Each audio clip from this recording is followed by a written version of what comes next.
Just wanted to welcome everybody to this webinar and this great conversation that we're going to have on whether to go virtual or not. Today we have three panelists and from Motif No. Day Festival, South Shore Arts Festival, and Carnaval. And the panel will be moderated by Lisa Simmons from Mass Cultural Council. And my name is Jonas Cartano. I'll be working in the background. I'm from ArtsBoston, and I'm the interim Audience Lab Director. And also on the management administration side of things, we have Timothy Afam from Mass Cultural Council. Our agenda today is just a brief bit of introduction, and then we're just going to have conversations with each of these festivals to hear about their decision-making process, whether to go virtual or not with their spring festivals. And then we'll have a period of question and answers at the end. So I wanted to just mention that we've got two constituencies on this call. We've got festival producers from across the Massachusetts Commonwealth, but we've also got festival producers from ArtsBoston's Audience Lab. The Audience Lab is a program that started a few years ago, and I like this definition that's on the screen. One big piece of this program is really rallying around audience diversification using data. You know, a few years ago, there were a bunch of studies that looked at audiences of arts organizations and noticed that they weren't representative of the demographics of the city or the communities that they serve. So that was kind of the impetus for launching this program with ArtsBoston. Another piece of the Audience Lab that we think is a key is just building a community of knowledge and practice. It's a cohort-based program where arts organizations work with other arts organizations to learn together. ArtsBoston did a version of this with 10 mostly theatrical companies in Boston a few years ago. And this iteration, in partnership with Mass Cultural Council, includes 10 festivals from across the Commonwealth. And the other thing I'd like to point out with the Audience Lab is that it is a lab. And so experiments and this idea of research and development is key to this program.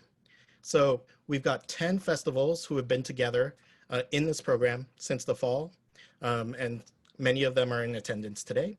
And then, of course, we've got many festival producers from across Massachusetts. Jonas, can you just do full screen instead? Right now, I think we're in your whole presentation and not just the one slide. Oh, I see. Okay. Apologies. Let me make that switch over.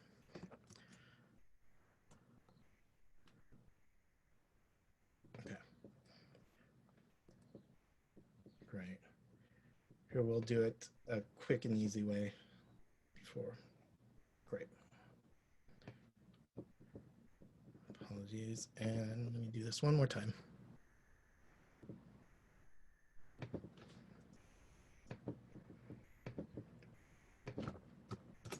Perfect. Okay. Awesome. Thank you. Thanks for that. Apologies on that. And today, I thought we would just lay out some quick ground rules about using the chat function and just some basic logistics for this webinar. I would encourage everybody to use the chat function actively for two purposes. I would say one is just to amplify the discussion. You know, when you hear something great, echo it and say, yes, that's a great idea, or I love that idea, or it made me think about something else. I like to think of the chat section in these sorts of presentations as a collective note-taking space. So I'd encourage you to amplify the discussion that's happening with the panelists, and then also use the chat function to ask questions. And we'll collect these questions and start the Q&A session with some of these questions. And just in terms of formatting, it helps if you just write a Q at the beginning of your question. And that way, when we search through all of the chat, we can make sure to grab those quickly. So for example, oh, and if it's directed at someone specific, you can type in a name. So I put up an example, Q, how do I write a question? Or Q, at Jonas, you're asking me specifically, Jonas, how do I write a question? So that's just a quick little um, overview of how to use that chat function. And then how to view this webinar the best. I would say use it in speaker view. I would say that for most of us, we can go ahead and turn off our video during the panel just to minimize the distractions if you're in gallery view.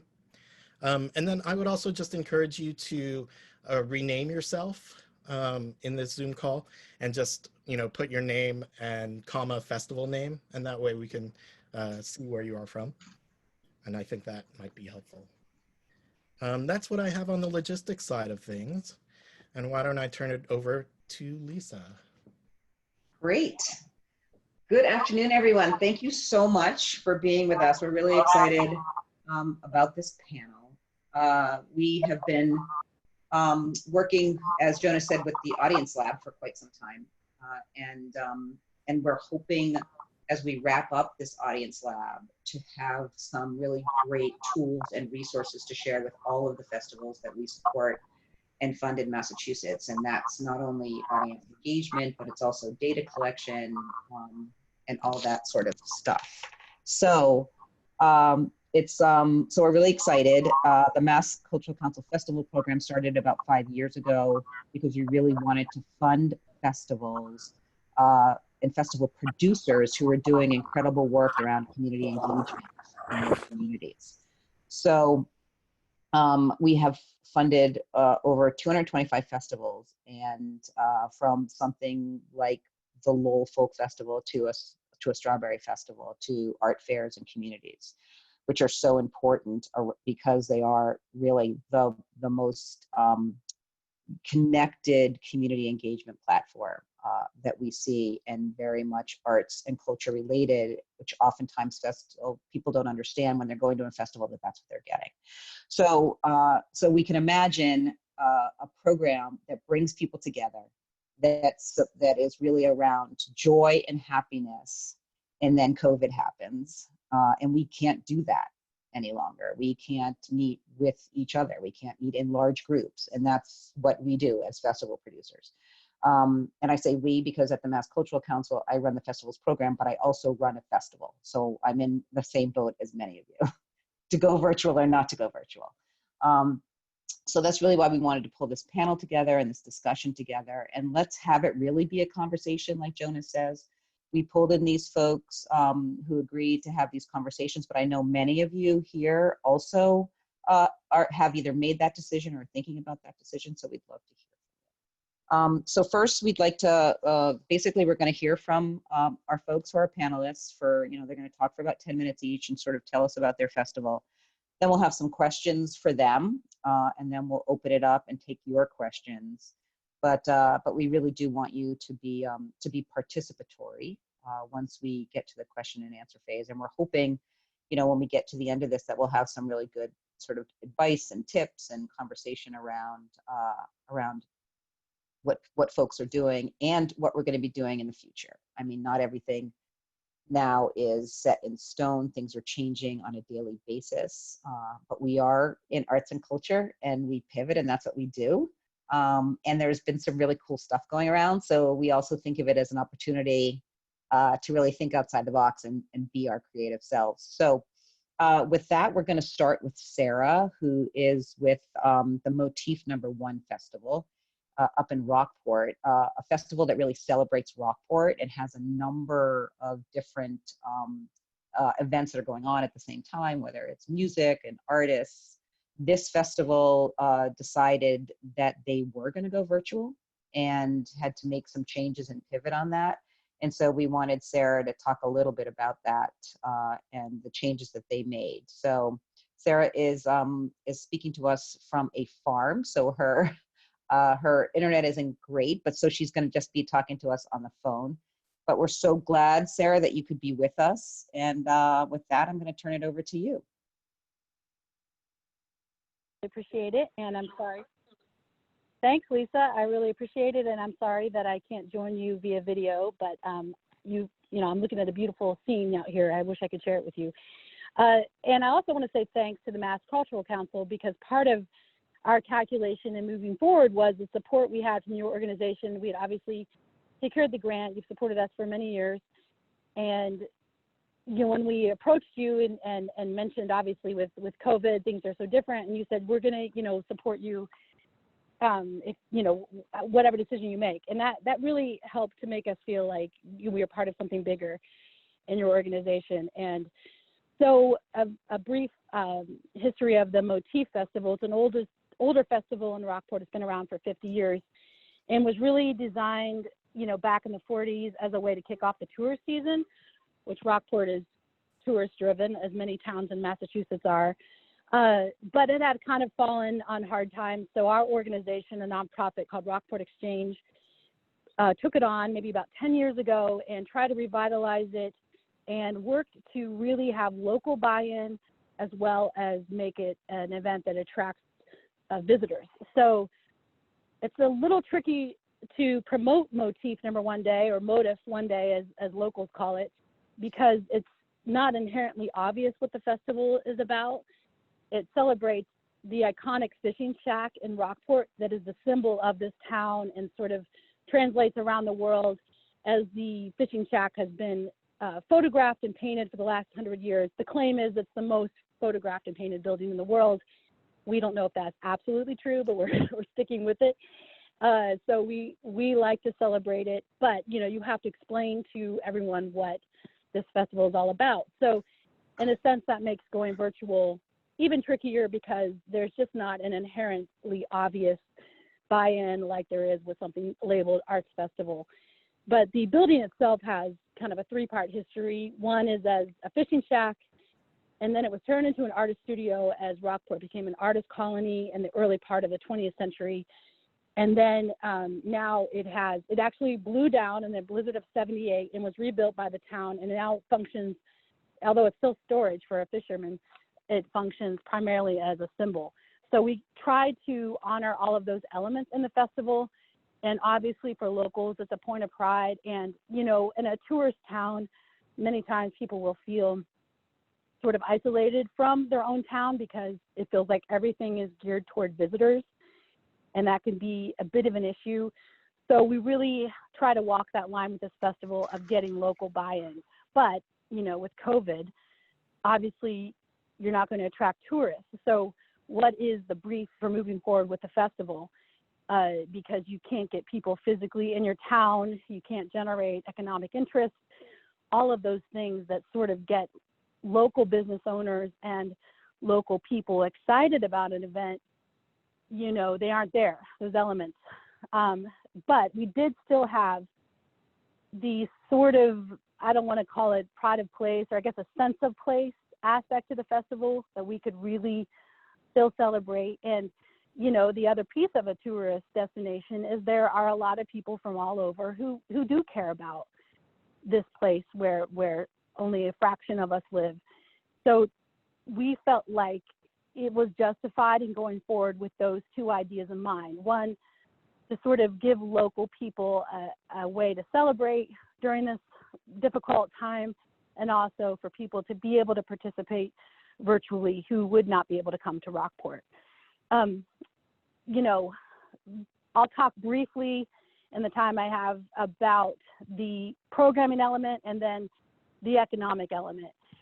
Programming, obviously you're not going to have that interactive experience, but you can create a remarkable sense of interaction online, which surprised me, even though obviously all of us participate in social media for good or for ill, know how intensely interactive that can be. But it was kind of nice to see that interaction used for good, so to speak, and getting people to feel really great about coming online and participating in an event. So we, as Lisa mentioned, the festival focuses on different elements. We have dance, all around art, basically, because we're portraying the motif as sort of an artistic symbol. So we have dance activities, poetry, words, music, of course, food, visual art, and we also have historical presentations. So some of these translate better into an online forum than others. But we were able to hit on almost everything except for dance. Couldn't quite pull that off you know, you also are dealing with the elements of people being distracted, maybe unemployed, you know, people maybe couldn't put the time into something and scrambling to put together programming in a way that they could have otherwise.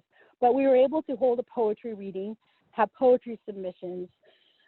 Music was another element that we weren't able to translate very well, unfortunately. For food, we had the Inns of Rockport. It's a coalition of inns that put together a cookbook, and we promoted that. They had curbside sales at different inns for that. So that was a bit of an economic element. And we asked, or we pulled some recipes from the Inns of Rockport to ask people to celebrate local food. We had visual art, and this is where the collaborative element really comes in. We had local schools who are obviously doing online school at the time. The art teacher asked the students to submit, and we had some great submissions from students on their depiction of the motif, so that was a really cool way to interact. And also professional artists were able to submit, and we had some multimedia depictions of the motif. We had the motif on a cookie. While no one could eat the motif, it still was really delightful to see that representation. And then we were able to have some historical brief films that, you know, we just shared the YouTube videos of, and we, on our website, rockportexchange.org, if you look at the motif drop-down button, Motif One Day Fest, and I'm sorry I can't share the visual with you, you can see how we broke that down. We have the, you know, typical festival information, but then under that we have virtual motif number one day, and then we have sub-pages dedicated to each genre of celebration and expression. So it was really fun to see what people submitted, and then the interactive element, we accepted submissions throughout May. The festival itself, we kept to the date of May 16th. But one of the benefits of going virtual was that we were able to extend it. We're a small organization in a small town, so we don't have the resources to do multi-day festivals. But in a way, this was really a nice element that we could celebrate the motif all week long and really really ask for submissions, really able to share on social media things that were coming in as they came in. And then on the day itself, again, knowing that people are stressed and not going to sit all day at the computer waiting for something to happen, we had a few timed elements. We had a poster reveal because every year we share a Motif One Day commemorative poster that is a different artist is asked to submit an image of the motif. So we released that poster the same as we do every year. And this year we really tried to capture, you know, what was unique about 2020 on the poster. And then we had that released. We had a short film premiere, and we had a poetry reading. And then at the end of the day, we had Raise a Glass to Rockport, and our social media person who does all of our social media was able to go in front of the motif and have a little live feed on Facebook from the motif itself. So we kept it simple. Those are the 4 interactive elements the day of the event. But so it seemed manageable, and we weren't asking people to interact a lot, and we spread that out over the week. So one quick word about the economic aspect of this. This is what is lacking, because you cannot obviously charge vendors. You can't ask for money from businesses who are suffering right now themselves. So that's what is the virtue of the online festival, is that most of us have websites and we have infrastructure anyway. We can sort of keep the fun alive without asking for a lot of help. It will take some more work, so on the programming side of things, more than you'd think, but it still is not the incredible intense output that a physical festival brings. And then you can kind of, you know, expect less to come in economically. So that's a factor, but I think that the online, if you keep it relatively manageable, you can still give a nod to what your mission is without overburdening yourself or whatever, if it's all volunteer you have or their paid staff. You know, I think that's a key, is not to expect to do too much. As I said, we kept our interactive elements to 4 on the day of the event itself because of that factor of just not asking people to sit at the computer all day and doing so ourselves. social media, obviously a huge part of this. So anyway, that's where we're at. Does that sound good, Lisa? Anything I missed in there? That is great. And we'll talk a little bit more, you know, when we're doing a little bit of Q&A afterwards. But, you know, you hit on some really important points, and actually it's a perfect, you know, throw over to Patrice, because South Shore, you know, Arts Festival, you know, I'm going to be really curious and interested to hear about how, because it's an arts fair with, you know, selling art, and, you know, you're not only promoting artists, but there has to be that whole element. That's what makes it successful. So, you know, I'm going to be interested to hear about that. But I do, you know, this is the thing, right? It's like, it still costs money to put on the festival. And you do depend upon these sponsors, and you depend upon, you know, local folks. And, you know, we've been talking a little bit about this in the audience lab about balancing that, right? About, do I hold my festival, and then I'm still, you know, going to need to be getting money from other folks, and how do I do that ask when we know that everyone's sort of hurting? So it's this balance, because we do know that, you know, festivals uplift people and really bring people together, as I already said before, but they don't run themselves, right? And so you have to sort of make that decision about whether you know that it's going to be an issue economically, but, you know, you sort of weigh that with the way that you still want to support and bring your community together. So we will talk a little bit more about collaboration and extending and things, but let's at this point jump over to Patrice and talk about the South Shore Festival and its decision to also go forward just recently. So I'm curious as to how that went, and why did you make that decision? And you're actually dealing with artists who want people to buy their work.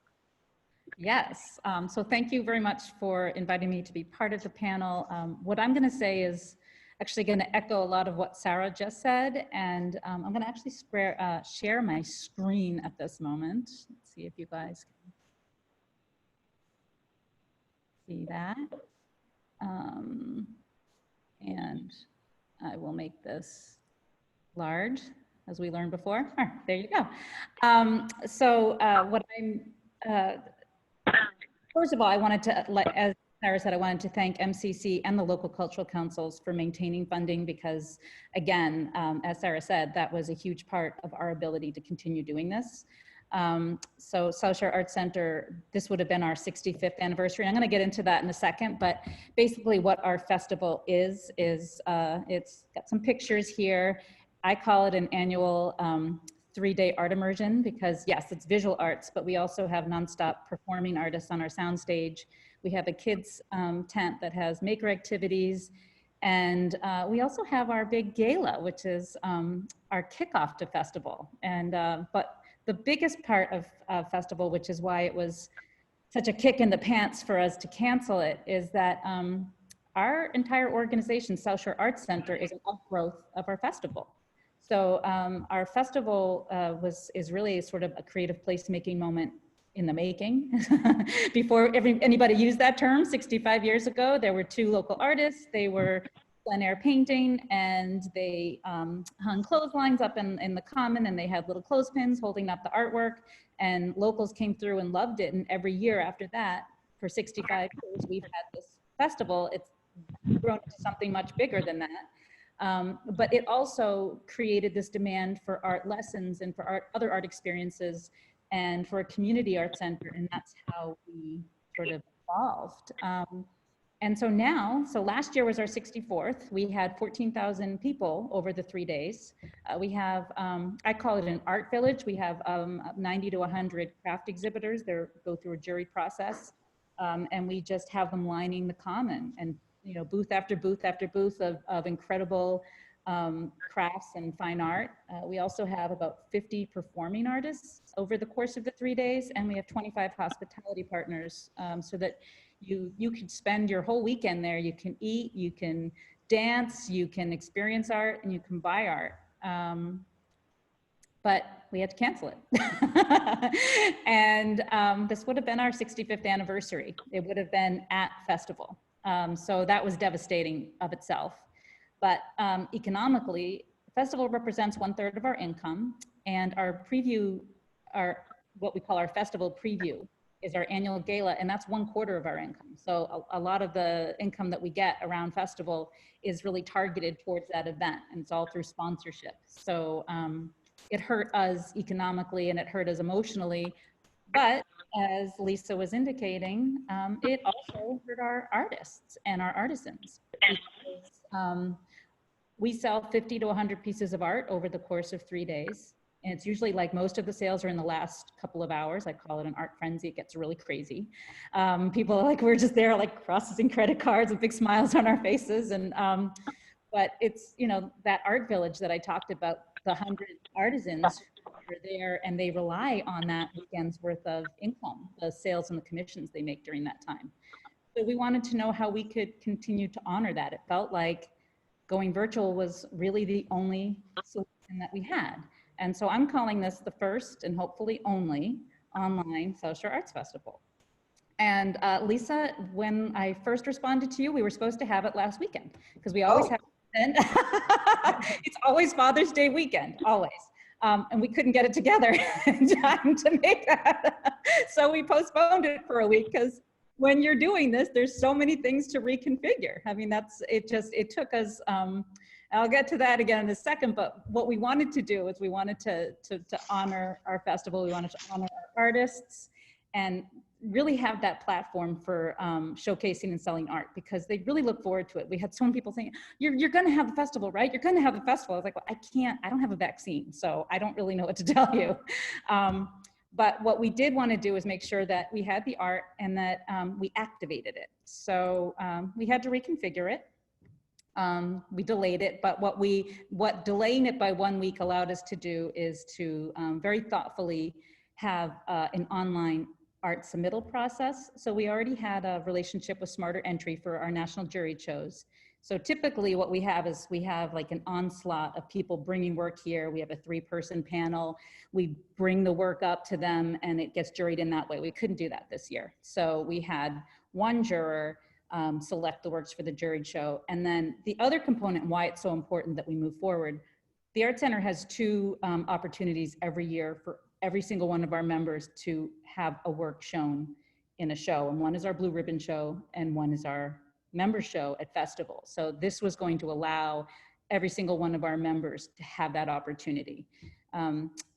What we have done is all of the work has been posted online. It won't go live until tomorrow, but we have it, you know, prepped to go live with the prices for purchasing, including sales tax, which is a bit of a nightmare to do. And we're replicating the Art Village with a separate page for just our craft exhibitors and links to their websites. But as Sarah said, like that's very kind of static. What's gonna drive people to our site? Why over the course of 3 days are you gonna look at the art? So we've scheduled really just 1 day's worth of events, of pop-up art events that people can experience serendipitously interact with art either in person, from a social distance perspective, or online. And I've just sort of put that together. So this is our schedule of events. We, on Saturday, we are going to have sort of in the tradition of our very first festival, we have 3 or 4 artists who are going to do plein air painting. And I'm going to have my mask on and interview them, and we're going to post that to Facebook Live. We're going to have what I call a kids tent Zoom event. So we're doing a program called Bubbles in Air Around Us. And so just things that kids would have on hand and that they can make art. We'll still have our festival awards ceremony. It's going to be via Facebook Live. We'll have Zoom with a view so that our artists can meet the festival jurors. And it'll be a Zoom meeting like this, where they'll have a panel and then there'll be a Q&A. We'll have a couple of studio tours. And then finally at 7 o'clock in the evening, sort of our house band is gonna perform in our courtyard outside. It's big enough that some people can kind of stand and be socially distant, but we're also, our physical location is sort of on this corner so people can be on sidewalks and stuff. And we will be posting that to Facebook Live. That will also be a Facebook Live event. So that's our goal. But again, as Sarah mentioned, you know, the economics of this are very different. We will not be getting 1/3 of our income from doing this. This is less about money, which it traditionally, I mean, it's not about money, but the money is a nice side effect. And we do get, as I mentioned, 1/3 of our income from this. There's going to be very little income unless it's art sales. It's more about how we can still honor our 65-year tradition. Great. Yeah, I mean, it's that's a lot of work to make that pivot. You know, it's I mean, it's incredible that you sort of, you know, decided and came up with this and said, yes, we're going to do that. But I mean, I think when you're thinking about making this decision to go virtual, and one of the questions is, you know, sort of like how, you know, what translates best in a virtual manner. And that could be, you know, music's a little bit difficult, but when you're doing, you know, presenting artist work, or you're doing poetry, or you're doing sort of like single events, you can even, you know, I guess project, you know, one music band, but we're trying to bring all sorts of people together. We know through Zoom that that's not so easy. So, you know, did you sort of think about that? Like these are the events we feel that we can sort of extrapolate from our in-person festival that will lend itself to Zoom, lend itself to Facebook Live. Exactly. So we tested Facebook Live. We have a show up. I'm in the Art Center's main gallery right now. And this was supposed to be a show that opened in April. We postponed it till June at the time, thinking that maybe we'd open. We decided to hang it anyway and have put the works online. So that was kind of our beta test for festival. And we have had an art sale, one, through this. But we had a large audience that actually participated in that Facebook Live event and have subsequently watched the video for it. So we were a bit encouraged by that. Initially, we didn't know how we were going to activate the festival. Were we just going to do social media? We knew we were going to have the plein air artists because that, again, spoke to who we are and where we came from. And that would just be, you know, people are out and about. So people walking their dog through Cohasset Common would see people plein air painting. Maybe it wouldn't be explicit that it was about our festival, except that we would post about it on social media. And then we said, well, let's just interview them and post that as a Facebook Live event. We do have a pretty big following. We'll see what happens with that. And then again, that I think automatically goes to Instagram. Don't quote me on that because I'm not the social media expert in my at my staff. We know from the parents who want their kids to do classes, they're like, really, what can we do? Is there some kind of fun event we can do with the kids? So we thought we'd put together doing virtual classes for adults and kids. So we sort of extrapolated from that, and that's what our 11 a.m. piece is. And I know that artists always want to talk to the jurors and sort of get a sense of why a work was selected, why one wasn't, what was the thinking behind the awards. So we're just kind of putting it out there. In terms of the band, I will be very candid. The drummer in the band is my husband. And so they've actually been playing at the festival longer than I've been the ED, so I feel kind of good about that. But they're a really well-known local band. They just do covers. They have a following. They've been doing like YouTube events throughout COVID where with two of them, my husband wasn't doing it, but the lead singer and the bassist would socially distance in a room and they would perform. This would be the first time that they're playing together and on the courtyard so that they can all be, you know, distant from each other. Right. And so we're trying to be respectful in that way. And the courtyard is big enough that a few people can be on there, but we're not gonna, you know, crazily promote it because we don't want a crowd. Right. It's like but it will be a Facebook Live event and we're promoting it as such. And then if people who are, you know, now that the restaurants are beginning to reopen and people are beginning to walk through Cohasset Village again, they might stumble by it and say, oh, wow, there's music playing. That's great. And that's sort of our thinking behind that. Yeah, I mean, I think that, you know, I think that that's an interesting sort of, it's sort of like a hybrid kind of way to do your festival where it's some pieces of it can be, you know, outside, but it's that whole thing about you don't want to draw a crowd. So, you know, and so that's, you know, so it's interesting that both of you have decided, you know, for Motif #1, that was a pretty large festival in celebrating Rockport. For yours, it could be, it's large, but it can be contained. It was sort of inside as an art fair and some other things. And so, Jen, you know, I want to turn to you and have a conversation about Carnival, about East Somerville Main Streets, and your decision not to go virtual this year and to just sort of just cancel for this year, because, you know, yours too. I mean, talk about a community festival. Talk about a space where you can, you know,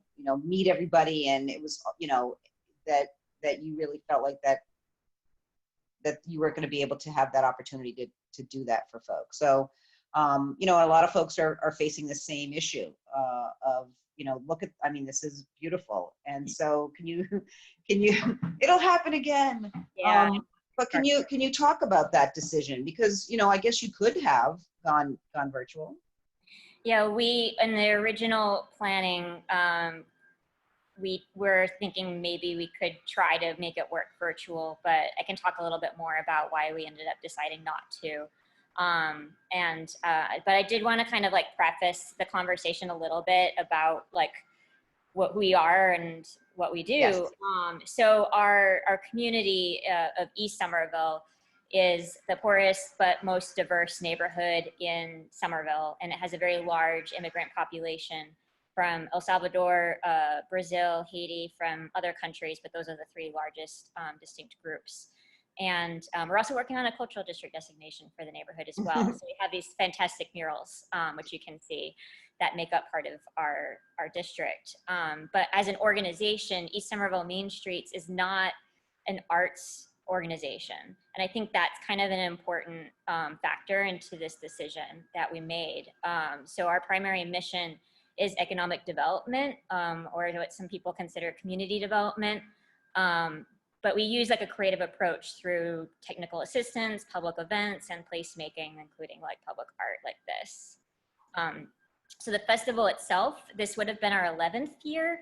It gets around 6,000 people, I would say, roughly. And the goal of the festival really is meant to serve that diverse community that we have here, particularly the Latin community, in particular from El Salvador and from Brazil. And so because of that, it's primarily music-based. So there's 3 stages of live music happening from 2 to 6.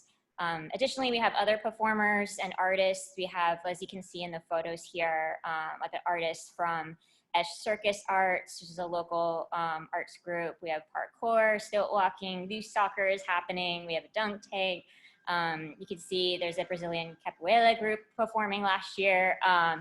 But most of the music groups, I would say, are Salvadorian, Latin, other Latin countries, and Brazilian. And it's just like a great kind of way to highlight our diversity, celebrate it, and really going back to our mission, putting foot traffic onto our main street, and supporting the local business community, which is what our mission is really meant to be doing. So in terms of like our decisions to not go virtual, that played a really big factor. Also, I'm gonna start with like timing. The festival was supposed to be the first Sunday in June. And we didn't really know what the situation, how long we were all going to be, you know, isolating and closed down. And it wasn't until I think May that we heard from the city that all public events in Somerville are canceled through the calendar year. So no public events at all are supposed to be taking place, which is shocking, but also like it's nice to see that the city like stepped up and is taking the crisis seriously as well. So a lot of it had to do with like limited timing and limited capacity. So we're a small nonprofit organization in that I'm the only staff that exists. And we do make the festival and our programming work because we have a large group of volunteers that can step in. But just based on like our limited capacity, I thought that, well, let's take a look at what we can do. So we did start down that road of like should we go virtual? What would a virtual carnival look like? But I kept coming back to the fact of our mission of like supporting the local economy here. And would a virtual event do that? Would it support the minority community that we have here? Would it support the diverse community that we have? And would it put like, you know, dollars in the hands of their small business owners? Yeah. And we decided it just wasn't, it wouldn't do that. Partially because we did do some other virtual events for the community just to kind of see how it went. And they were very, very poorly attended. And particularly the diverse community we aim to serve, they have limited internet capacity, I would say, in terms of limited internet and computer savviness to be able to kind of participate and take advantage of this kind of programming right now. And so we just didn't feel like it was gonna do that. So we ended up canceling the event. And I did reach out to all the artists that we had originally planned to bring on board for it, and asked them before I made the decision as well, like, would you like to do a virtual event, or would you like us to pay you to do a different program? And unanimously, they all opted for being paid for a different program because they want to perform in the context of the way that they usually do. And also, like we had talked about before, like music is difficult to do stream without like the delay issue. And most of our performers are groups. So having them perform isolated from each other would be like a nightmare to try to coordinate as well. So that's where we landed. By canceling the event, it also offered up an opportunity for us to kind of brainstorm other programming that we could do that would better serve our mission. So things that happened instead of Carnival was we opened a new safe pickup market. You can kind of see one of the artists that was supposed to play at Carnival played at the pickup market. And that's been happening every Sunday since May. And it continues to go through the summer, and it's allowed us also to pivot our sponsors to support that program as opposed to the Carnival. We had already lined up our sponsors, but I had to contact each one of them and be like, we're doing this other thing. Is that okay? And they all like agreed that that was sufficient with the agreement we had with them, which was also really fantastic. We did some other programming that we hadn't done before. We did a blood drive. We raised funds for personal protection equipment for the businesses. We've been doing this porch portrait kind of drive through the community, which has also raised money for PPE.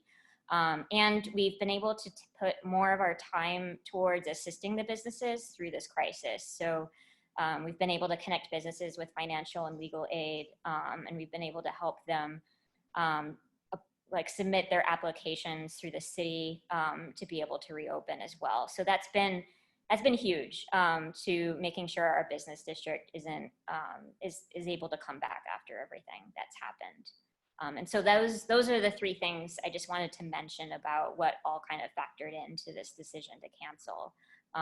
We do hope that we'll be able to do it again one day, but it just wasn't the right year. It wasn't the good time to do it. Yeah, well, so I mean, it's so all of you are just so different. It's just so interesting. And yeah, with Jen, it's like you guys are a municipality. It's and it's really about the small businesses that are in your community and what the focus needs to be. But still, you know, you're still doing community engagement, and you're still, you know, making sure that people are connecting, certainly not in the way that, you know, that they would, and probably the benefits weren't necessarily economically as great, but still trying to figure out ways to still support this community. Someone in the chat was asking to tell a little bit more about the porch portraits that were going on. Yeah, that's actually been really popular, and it's raised a lot of money for the organization. So my board president started this initiative partially just to kind of help keep busy and not feel so isolated in the community right now. So she started offering to take people's porch portraits for them.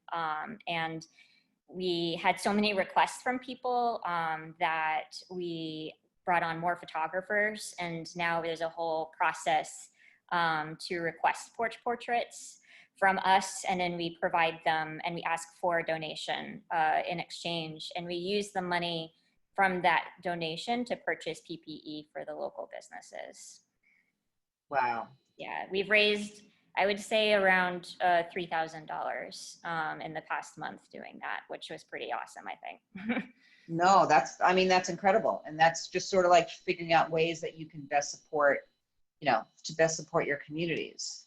Right. So I would love to ask all of you, and you can unmute, and then if anyone has any questions. I mean, I know that there are probably a number of folks also who are listening to this webinar too, who have made decisions to whether do a porch fest or, in Wayland, in Nantucket, they did a drive-through art show where they put the art up in the trees, and then you drove through. And in Wayland, the same thing. And Winchester has this great photoville that's happening now, where everything's sort of outside and hanging up, and then you can walk in and do that. There are a lot of ways for people to be helping to support arts and culture in their communities, and then just helping their communities, which is really so important at this time. But I want to ask all of you too about the importance of at this point, and I'm sure it happens even in when you were doing your festivals outside, but how collaboration with other local community businesses and whatever, how important has that been for all of you in being able to continue to do the work that you're doing, whether it's for Jen about really supporting businesses and understanding what those businesses need, for Patrice really about supporting the artists, knowing that this is their revenue and this is the only time that they're going to make their money, and also for you, Sarah, in making sure that tourism is huge for your community, and making sure that that the people that depend upon that, and that Motif number one kicks that off, like how you all are collaborating with other people to make sure that people don't forget, and that you're consistently engaging in your. Anyone? Patrice? It's a really good question. It's been very, like everything, it's been very, it's been a difficult thing to navigate, because it's harder to get in touch with people and have those conversations. But I will say that the local chambers of commerce have been, so we're regional, and so I've met with the South Shore Chamber, the Cohasset Chamber, and I live in Scituate, which is the town next to it. And I'm on the Scituate Harbor Cultural District, so I've involved them a little bit, and everyone's been incredibly supportive and helpful about getting the word out. They have committed to supporting the social media. Some of it is yet to culminate because it actually begins tomorrow, but the conversations are there. But the most important part really is how many artists, even though they understand that that this is online and they may not sell work, it's just the opportunity to have their art in the public realm, even if it's an online platform. How many of them have said thank you, because and how important that this is to them. So I think in terms of that's been our collaboration. A lot of this has been just very solo, figuring it out. Like Jen, I'm the only full-time staff at SSAC. We have a few other staff, but everyone's working remotely. It's hard even to collaborate with them. So it's been a bit of sometimes I feel very isolated and like I'm in a silo, but I have to say there's been a groundwell of support from the community. I don't know if that answers your question, Lisa, but. No, it does. I mean, it does. And I mean, I think that we need to recognize that so many, you are the only person, the real paid staff member, that it's oftentimes a capacity issue, and you do rely very much on volunteers to help, pull you through a festival or a program, right? And so understanding like Jen, how you like surveyed your artists, like making sure that you're making this right decision not to go forward, and asking the artists who make money, during the carnival, and getting the buy-in, from other people. Yeah, to kind of follow up on what Patrice mentioned, I didn't get a chance to give enough of a shout out to the Somerville Arts Council, the local cultural council here in Somerville. We put this event on in partnership with them, and part of the overall city's Summer Streets program. So all the festivals in the city, Carnival is one component of what they do. And I think having them as a partner has made Carnival doable for us as an organization and a community. And I can't give enough of a shout out to our local cultural councils, and in particular one I work with, which is the Somerville Arts Council, and all the work that they're doing to support artists through this. And Sarah, yeah, and yes, thanks, Lisa. My mind kind of, from a program perspective, got very busy with all the possibilities of collaboration. You think about, you could, have restaurants put together quarantine menus that you could distribute, whatever. You start thinking that way. But as has been alluded to, the resources, when we're all dealing with this and we're working in isolation, or we're primarily a volunteer organization, that's just not realistic. That said, I felt people were very responsive. Like I mentioned, the schools and the community was responsive and loved sharing what we were doing. And I feel like business owners, to the extent that they were able to focus on it, definitely appreciated having something to talk about that was community minded. And I definitely feel like anybody we approached was ready to go. It was more of a matter of just limitation of what was actually possible and doable. But I felt like there was a lot of opportunity, more than I would have expected, for collaborative effort in a virtual realm.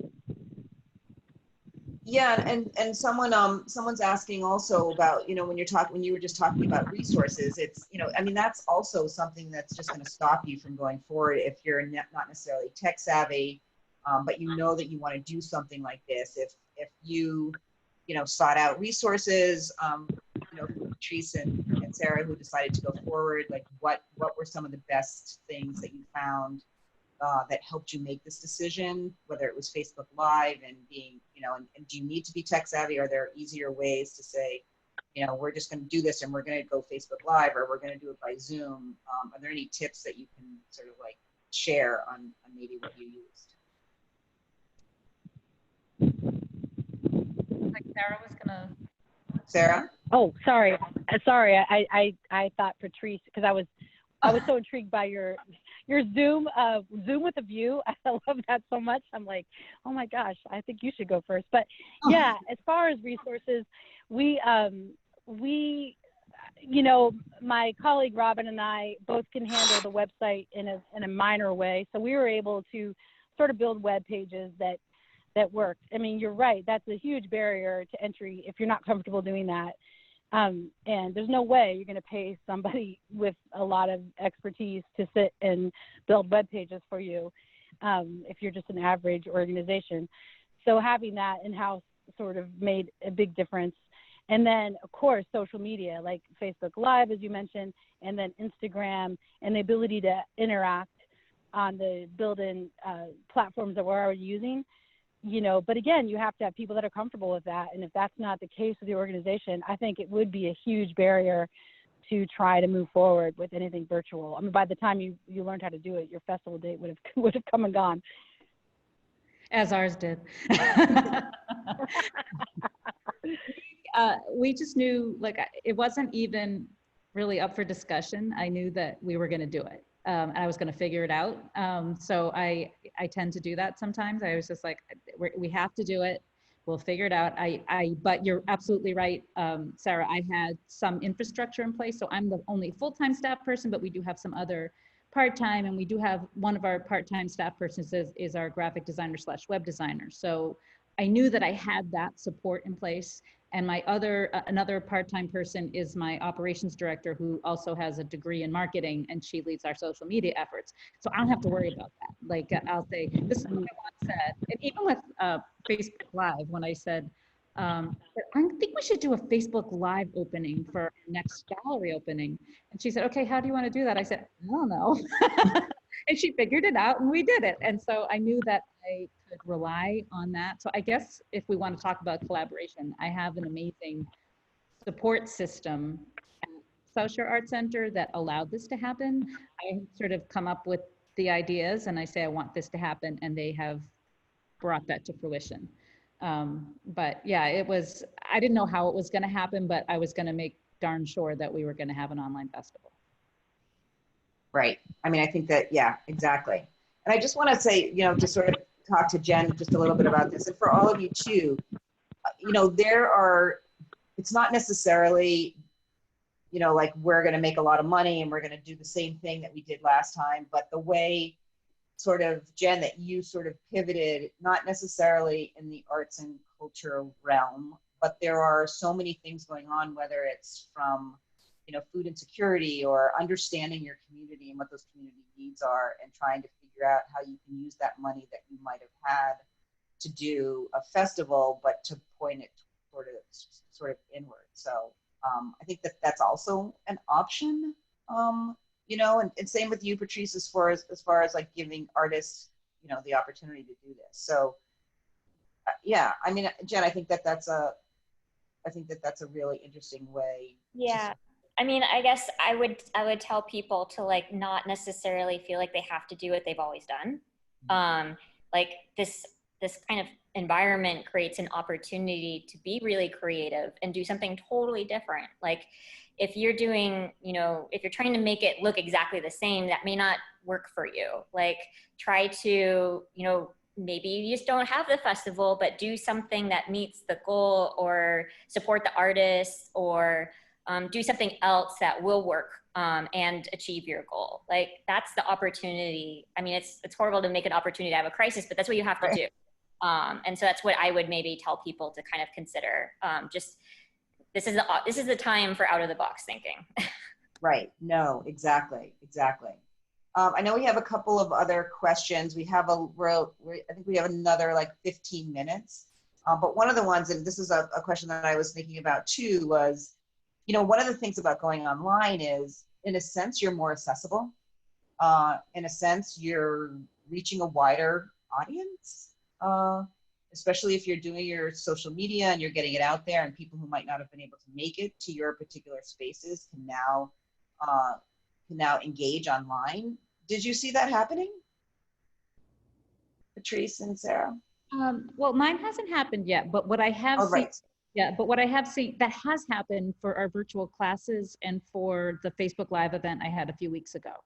So we had,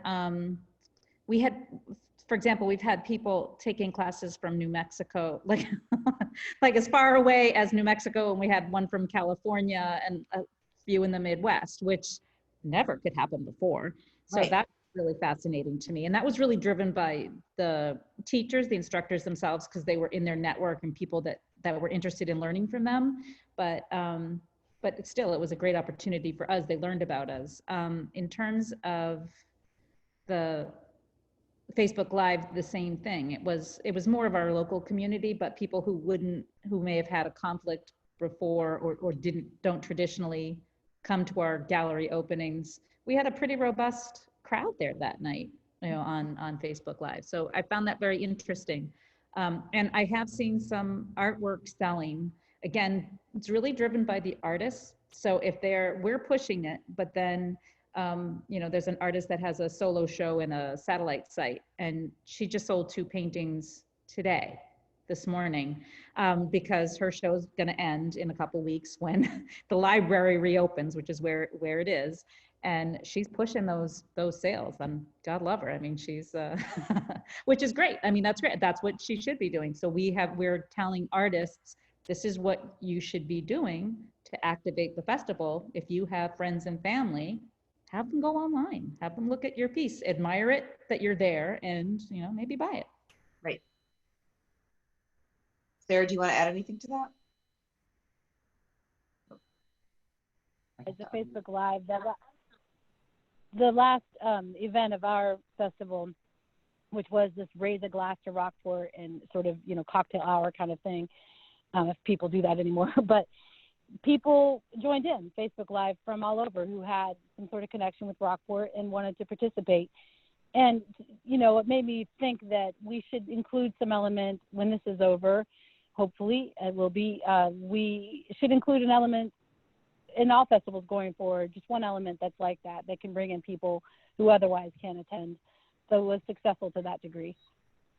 Right, and that's so funny. That was going to be my like closing question, but I think what we'll find is that there are some elements of being online that we might want to keep, and that we understand, reach out, whether it's a fundraising component or, you know, just sharing your community with other people online. So I know Jonas has has a couple of questions as well.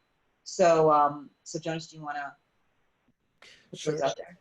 Yeah, I think there was a question kind of piggybacking on what the audience is in an online format versus an in-person format.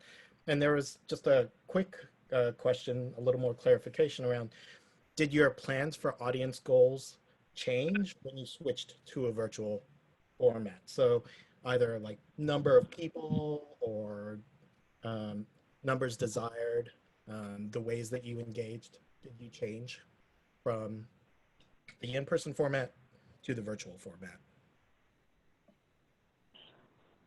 Yes, for us in Rockport, you know, as I said, it's primarily a way to kick off the season, so that had to be thrown out the window. And I think we didn't really have audience goals at that point. From a programming perspective, we had to use local collaborative efforts to create programming. And you don't know who the audience is for that exactly, because in a normal festival, we would bring in groups, obviously some local groups, but we'd also have dancers from other parts of Massachusetts or that sort of thing. And we didn't do that. So I think we weren't sure who the audience was, and we didn't have goals in terms of numbers. We just wanted some level of participation and to create something that created some good in the world in a bad time. So I don't know if that quite answers the question, but we just kind of went with whatever we got in terms of our goals. That's the same for us. Yeah. You know, it's funny. Someone had asked, you know,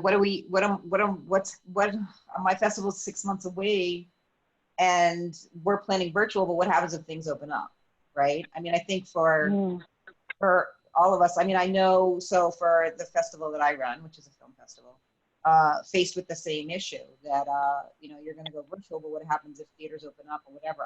I think that the hybrid model, you know, that folks were talking about is actually a good model, that you plan for virtual, and, you know, but there's always these options that you could also go do things live. I mean, I think with outdoor, you know, things, it's a lot easier, but if you're talking winter, I mean, that's going to be that'll be a little bit different for doing that.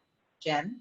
I mean, I would just like caution anyone, like, to be overly cautious on group gatherings of more than 10 people. And it also looks good if you're taking the public health in consideration. And even though things are opening up, and even if there is allowing those groups gatherings, it might, you know, just keep to the line of trying to do what's best for everyone's health, for sure. Yeah, I think that's really, really good advice. Jonas, I think we have time for like 2 more questions. Yeah, maybe there's a quick one. I think there's a lot of questions just kind of on which digital platforms you used, and maybe quickly, I know it was addressed in each of your presentations, but just name off which platforms you used and maybe why. And Jen, maybe you can start with some of the things that you've tried in the past, since you didn't do it. So digital platforms. So I can begin. We are using our website, first of all, and we are reaching out via email through Constant Contact. And then for social media, we're using Facebook and Instagram and to community, to outreach, but we're also using Facebook for Facebook Live events. And we'll be utilizing Zoom. So we'll be facilitating a couple of meetings like today's meeting, where people can have interesting conversations. Sarah? Yes, and we used Instagram, Facebook Live, as I mentioned. Our website is WordPress, which is pretty user-friendly, and email newsletter, and we had one Zoom event. Fantastic. And Jen, I mean, not even just in the past, but even now, with all the new work that you, and events Social that you media is so find. key, I think, Yeah. for all of that. Like, just also like being able to communicate, like you're changing what you're doing.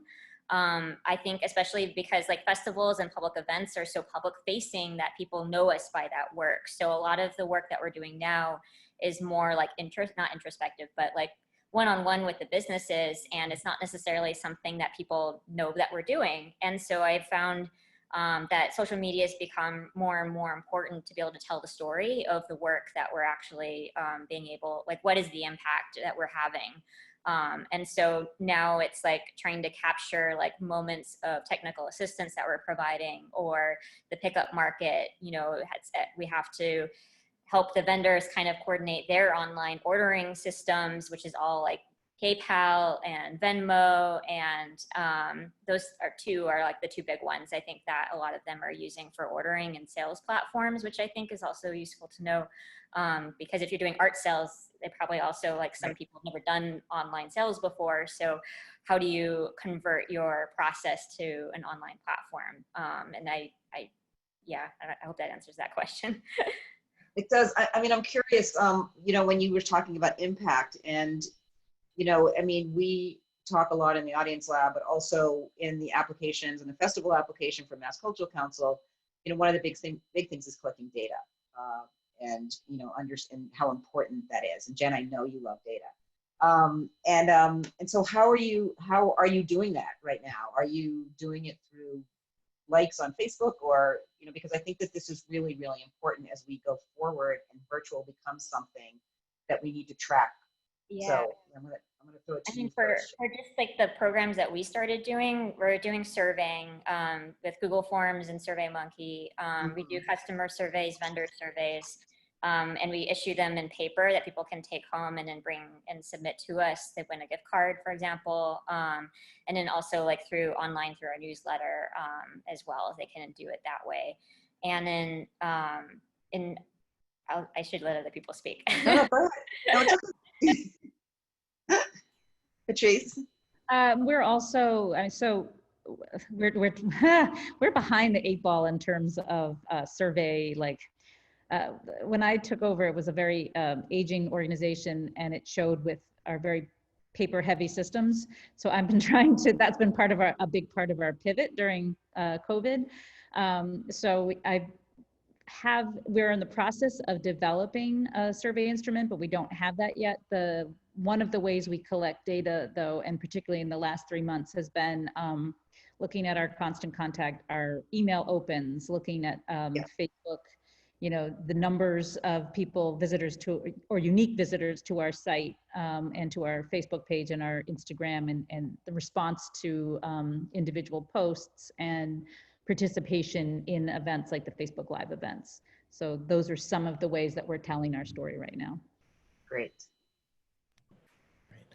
And I had a couple quick questions just around sponsors, and I'm not sure, I think Sarah and Patrice, maybe you guys had a turnaround to really work with sponsors, but I guess there is this question of, how to work with sponsors considering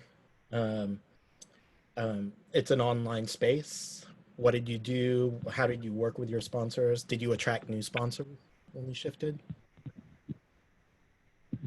Yeah, we decided for this event not to worry about that or try to do that, because it happened in May, right in the center of, we're still figuring out what's going on, and we just could not think of a way to ask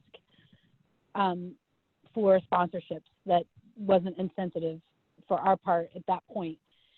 We were about to start a farmers market organization. I mean, we do it annually, but we're trying to get rolling for this year in these circumstances.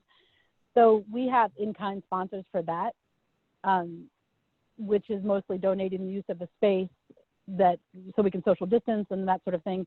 But for the festival, we just didn't even try. So that's not a very helpful answer, maybe, but that's our answer.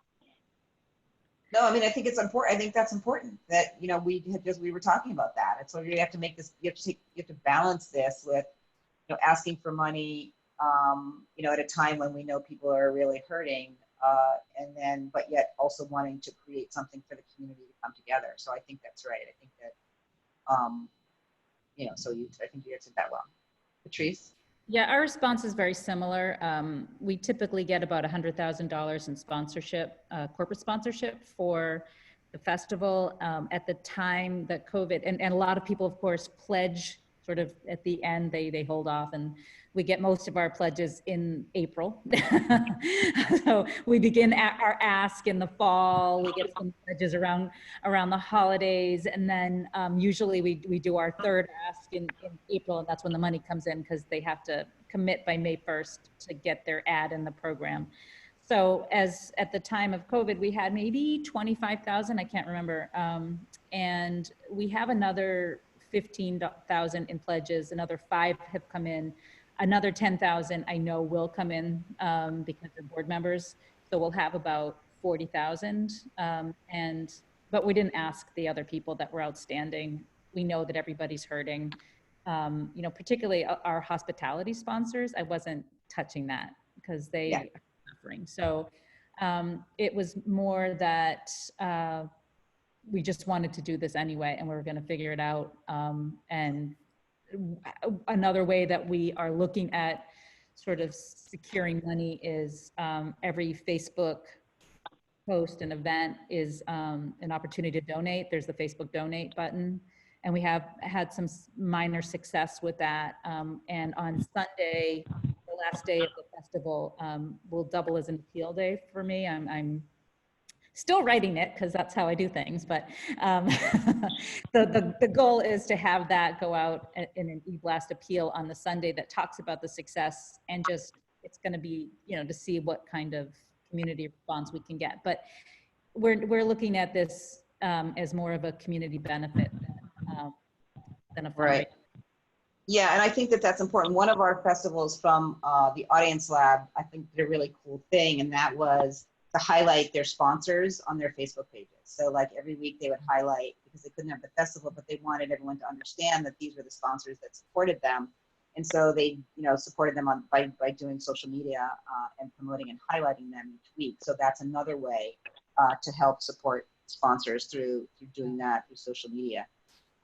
Because you're right, it was a difficult ask. So I mean, another one of our festivals, Festival Betanance, which happens in the South End, is planning on doing a Facebook Live and then on their YouTube channel, you know, and presenting. They do a lot of music, and so I think that's a great idea. And one of the things about Facebook is that you can do captioning, right? So someone was saying here also that, you know, they learned to caption really quickly, and it's just a whole nother way around in speaking about accessibility and making your festival accessible and reaching out to different audiences to be able to do that. So I mean, there are benefits for making this decision to go online, and maybe in the future, I don't know, what do you all think? This is going to be sort of like my final question. There might be more, but like, do you see this in the future of sort of doing this hybrid, you know, online, in person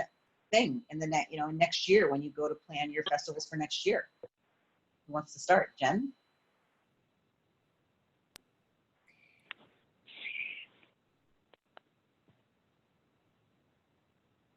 What do you think? I'll contribute because I'm not. It looks like we're all being polite. I'm just not going to be polite. So I think that the hybrid has been very interesting to me, and because of that reach, I think we will definitely feature a virtual component in future ones, and we'll think about how that can parlay. But I definitely see a lot of benefit to reaching more audiences, which is really at the root of our goal, root of our mission, rather. Sarah? Yeah, it's an interesting question because our whole sort of brief is about local and really building community. So I think we will, though, because I've been surprised at how it really feels intimate in a way I didn't expect. And the idea, as Patrice alluded to, if you build an audience, you know, the reality is people move around. It's a very global world we live in.